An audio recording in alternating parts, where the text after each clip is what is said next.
生怕布料摩擦的声音引来隔壁间的注意，女孩继续唱道：大雨淋湿了我的头发，多亏了他为我撑伞。诡异的歌词配上小女孩诡异的腔调，我额头的细汗越来越密，麻木的腿已经要撑不住了。终于我忍不住动了动右腿，结果一不小心踢到了旁边的垃圾桶。与此同时，隔壁间的歌声也停止了，我像石化一般僵硬在原地，一只手从隔板下面伸了过来，以一种极其怪异的姿势在摸索什么。我知道他是在试探隔壁间有没有人，我强忍着双腿的麻木，一点点躲开他的摸索。那只怪异的手摸索了一阵，什么也没有发现。我不能确定小女孩什么时候能离开厕所，于是我鼓足勇气打开了厕所门。厕所外什么也没有，只有店里放着的奇怪音乐。就在我准备离开时，我抬头看到了对面洗手台的镜子，镜子里那名小女孩正站在我身后，露出诡异的笑容。说实话，如果不是大声喧哗会违反海底捞规则，我早就尖叫出声。我透过镜子看到了她湿漉漉正滴着水的头发，以及那张满是伤痕的脸。就在我闭上眼睛准备听天由命时，小女孩却忽然转身向其他方向走去，我这才注意到她的2只眼睛已经瞎了。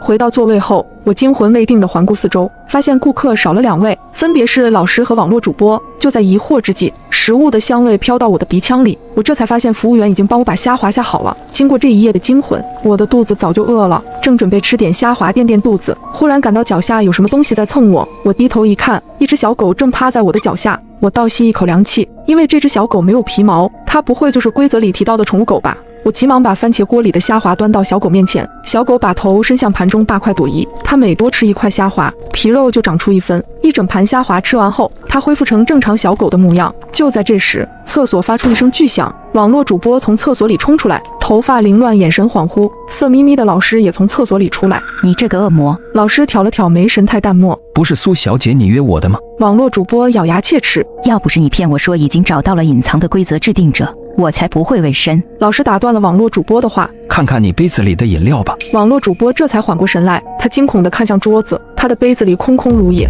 苏小姐，不好意思了，我在你去厕所赴约的时候，一不小心把饮料打翻了。苏小姐，你不会怪我吧？你这个疯子，我要嘎了你！网络主播彻底失去理智，他疯了般地扑向那位猥琐的老师。穿着红马甲的服务员又出现了，拦住了网络主播的去路。3号玩家暴力行凶，累计2次。话音刚落，网络主播的面容就开始腐烂，五官逐渐扭曲变形。3号的菜单上出现一行小字：3号，黑心网络主播，曾设计杀死了自己的整容医生，所以他的嘎法是五官溃烂。在网络主播彻底咽气后，整个海底捞店陷入了死一般的沉寂。这时，厕所又传来了小女孩的歌声：好长的一条鱼香，为什么我走不出去？听到小女孩的歌声，老师的脸色微微一变，他好像知道点什么。这时，隔壁桌